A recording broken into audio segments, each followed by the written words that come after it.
Salman, class শুরু হয়ে গেছে প্রায় 25 মিনিট। হ্যাঁ তো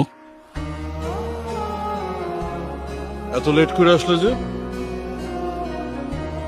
একটু কাজ ছিল স্যার। আর লেট হলে কি হয়েছে? আপনার ক্লাস তো ক্লাসের মধ্যেই চলতেছে, রাইট?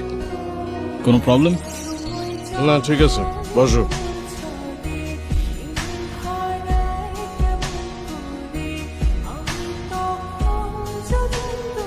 तो दूसरों को मार कर ही जिंदा रह पाए।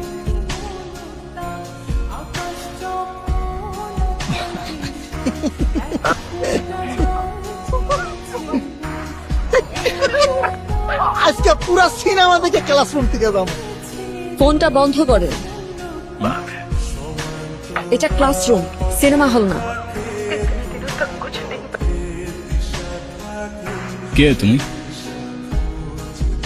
আর কাকে কি বলতেছো তোমার কোনো আইডিয়া আছে? মেজাজ খারাপ করো না, যাও। আমি কাউকে ভয় পাই না, আর সবাই চুপ থাকলেও আমি চুপ থাকবো না। কারণ তুমি কাউকে ভয় পাবা কি পাবা না সেটা তোমার প্রবলেম, আর আমাদের এন্টারটেনমেন্টে ডিস্টার্ব করলে সেইটা আমার প্রবলেম।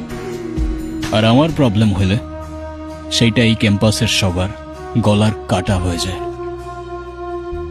ভয় দেখাচ্ছেন? নাও, এই মেয়ে মানুষের এই এক প্রবলেম, সেম কথা বারবার রিপিট করতে থাকে। লিসন,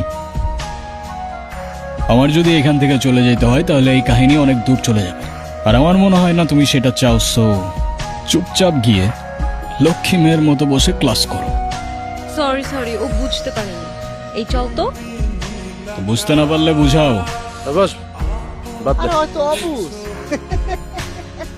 ওই মুভিটা ছাড়া ওর।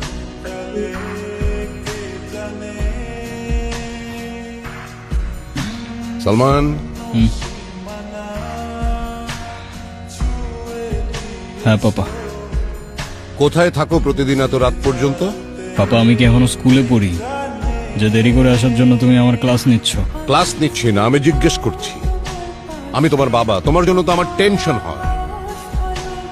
হ্যাঁ, আচ্ছা। আচ্ছা মানে কি? তুমি আজকে ভার্সিটিতে কি করেছো? আমি আবার কি করলাম?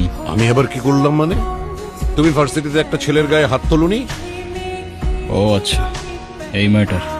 আর ওই ছেলেটা কি করছে সেটা শোনো নাই?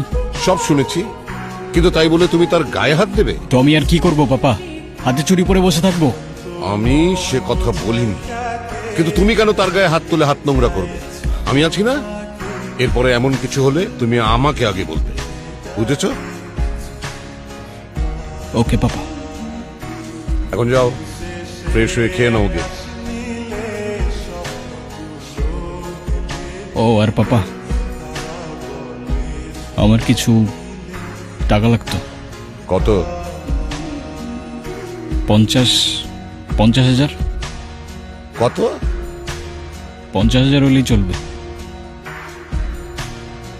ঠিক আছে, তোমার অ্যাকাউন্টে আমি কালকে পাঠিয়ে দেবো। Thank you papa.